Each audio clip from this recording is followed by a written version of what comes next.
পিছতে সন্ধি দেখা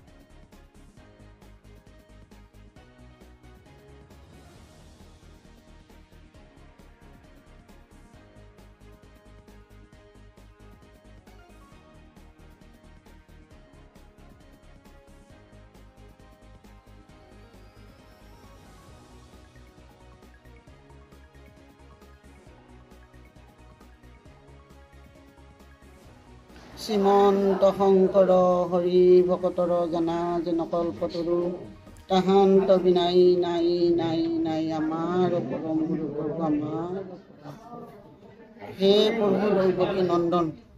আজি এই আমাৰ বেলতলা তিৱা সমাজ নামঘৰৰ প্ৰাংগণত বহুত ভক্তগণক আমি নিমন্ত্ৰণ কৰি আনিছিলোঁ। আজি যোৱা 5 আৰু 6 আমাৰ এই বেলতলা নামঘৰতে অবিৰত ভাগৱত পাঠ আয়োজন কৰা হৈছিলে আৰু সেই ভাগৱত পাঠ দুদিনীয়া আমাৰ অবিৰত ভাগৱত পাঠ বহুত সুন্দৰকৈ আমাৰ ভক্তগণে সুন্দৰকৈ পৰিচালনা কৰি শেষ কৰিলে।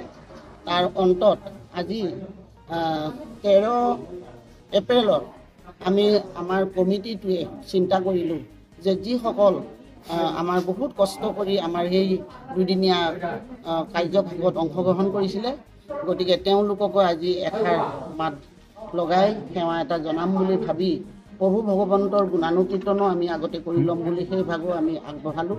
গতিকে আমি সেই ভাগো আগবঢ়াইছোঁ। লগতে আমাৰ যিসকল আমাৰ এই দুদিনীয়া কাৰ্যসূচীত বহুত কষ্ট কৰি দিনে ৰাতিয়ে কাম কৰিছে তেখেতলোককো আজি মাতি আনি আমি এটা সন্মান যাচিছোঁ।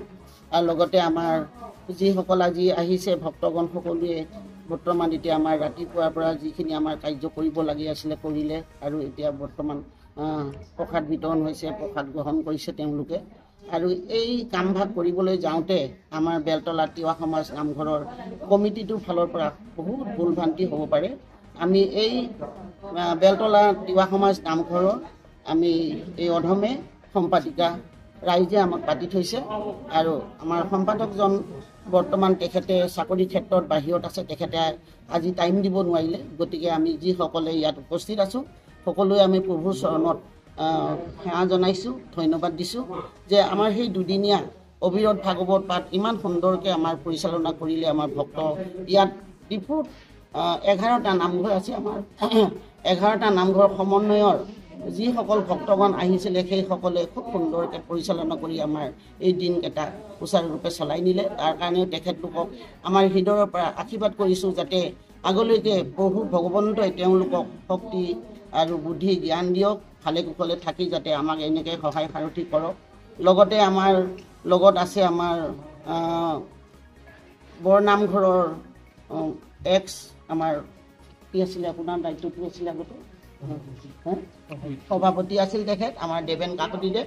তেখেতক আমি আমাৰ বেলতলা নামঘৰৰ নামঘৰীয়া ডেকা ৰজা বাপে আৰু আমি অধমে গৈ 2-3 মাহৰ আগতে তেখেতক আমি দায়িত্বটো দিছিলোঁ যে আমাৰ এই যে অবিৰত ভাগৱত পাঠ হ'ব তাৰ গোটেই সম্পূৰ্ণ কামখিনি তেখেতক আমি চমজি দিছিলোঁ, আপুনি আগপিছ কৰি আমাক চলাই নিব লাগিব বুলি। চিঠি ছাপাৰ পৰা ধৰি বেনাৰ বনাকে ধৰি বা যিখিনি আমাক বহুত দৰকাৰী আমি একো নাজানিছিলোঁ তেখেতে আমাক বহুতখিনি দিহা পৰামৰ্শ দি আমাক এইখিনি আগবঢ়ালে। তেখেতকো আমি হৃদয়ৰ পৰা ধন্যবাদ দিছোঁ। তেখেত আমাৰ লগতে আছে। লগতে আমাৰ ডিফু বৰনামঘৰৰ এগৰাকী আমাৰ বাইদেউ, বহুত মৰমৰ গীতা বাইদেউ, তেখেতেও আমাক বহুত দিহা পৰামৰ্শ দি আছিলে। তেখেতেও আজি ইয়াত উপস্থিত আছে। তেখেতকো আমি হৃদয়ৰ পৰা আশীৰ্বাদ জনাইছোঁ। লগতে আমাৰ বৰ্তমানৰ বৰনামঘৰৰ যিজন আমাৰ ছেক্ৰেটাৰী বাপ তেখেত ৰাণা বৰগোহাঁই, তেখেতেও আমাক বহুত সহায় সাৰথি কৰিলে আৰু লগতে গোটেই ভক্তগণ সকলোৱে আমাক সহায় কৰিছে। তথাপি তাৰ মাজতে তেওঁলোকৰ নামকেইটাও আমি জানে অনজানে ভুলে শুদ্ধই লৈছোঁ। গতিকে আমাক যদি কিবা অপৰাধ হয় সেইখিনি ক্ষমা কৰিব। লগতে আমি আজি কৃতজ্ঞ হৈছোঁ যে আজি দিনটো আমাৰ যি ধৰণে পালন কৰিব খুজিছিলোঁ সেই ধৰণে পালন কৰিব পাৰিছোঁ। গতিকে আমাৰ যিসকল কৰ্মকৰ্তা আমাৰ ডিফু বেলতলা এই তিৱা সমাজ নামঘৰৰ সকলোকে মই হৃদয়ৰ পৰা আশীৰ্বাদ কৰিছোঁ যে তেখেতলোকে ঘৰ দুৱাৰ এৰি আৰু স্বামী সকলোকে এৰি ঘৰ ত্যাগ কৰি মায়ামোহ এৰি এই যে ইমান একমাহ ধৰি যে ইমান কষ্ট কৰিলে, লগতে আইসকলে লাড়ু পিঠাও বনালে, তেওঁলোককো আমি আশীৰ্বাদ কৰিছোঁ সকলোৱে যাতে সুস্বাস্থ্য হৈ থাকক আৰু আগলৈকে এনেকৈ ভগৱন্তৰ কামবিলাক কৰিবলৈ তেওঁলোকে যাতে সুন্দৰকৈ আগবাঢ়ি আহে তাৰ কাৰণে তেওঁলোককো মই হৃদয়ৰ পৰা আশীৰ্বাদ কৰিছোঁ। আৰু ভগৱানৰ ওচৰত এইটোৱে আমাৰ প্ৰাৰ্থনা, আজি দিনটো আমাৰ সুকলমে গ'ল তাৰ কাৰণে আপোনালোকৰ চৰণত সহস্ৰ কোটি প্ৰণাম কৰিছোঁ। আমাৰ বেলতলা তিৱা সমাজ নামঘৰৰ নামঘৰীয়া শ্ৰীযুত কমলেশ্বৰ ডেকা ৰজা, তেখেতক আমাৰ ৰাইজেই নামঘৰীয়া পাতি থৈছে। তেখেতক খুব সুন্দৰকৈ পুৱা গধূলি আমাৰ ৰাতিপুৱা গা পা ধুই পুৱা প্ৰসংগ কৰে আৰু বন্তি প্ৰজ্বলন কৰে, গোটেইখিনি নামঘৰ চোৱা চিন্তা তেখেতেই কৰি থাকে। গতিকে ৰাইজৰ ফালৰ পৰা সকলোৱে আশীৰ্বাদ কৰিছোঁ তেখেতক সুস্বাস্থ্য হৈ থাকক, আগলৈকে যাতে এইদৰে কৰি থাকিবলৈ তেখেতক শক্তি ভক্তি দি চুলি যিমান আয়ুস কিমান ভালে কুশলে ৰাখে তাৰ কাৰণে আপোনালোকৰ চৰণত সহস্ৰ কোটি প্ৰণাম কৰি আজি মই যিখিনি ক'ব লগা আছিলে সেইখিনি ক'লোঁ। হয়তো ইয়াতে বহুত ভুল অপৰাধ হ'ব পাৰে, সেইখিনি অপৰাধখিনি ক্ষমা কৰি আপোনালোকৰ চৰণত শতকোটি ভগৱানৰ ওচৰত শতকোটি প্ৰণাম কৰি এটা প্ৰাৰ্থনাই আমি শেষ কৰিছোঁ। কৃষ্ণ। অপৰাধ বিনাশন অতজু নাম নাৰায়ণ, অজানি নামে পখিলো শৰণ, নানগতি নাহি কে মৰণে, অপৰাধ ক্ষমা কৰি তুমি দয়াশীল হৰি, আমাক কৰিও ৰক্ষা প্ৰভু চৰণতে ধৰো হৰি। ৰাম ৰাম কৃষ্ণ শংকৰ হৰি ৰাম ৰাম।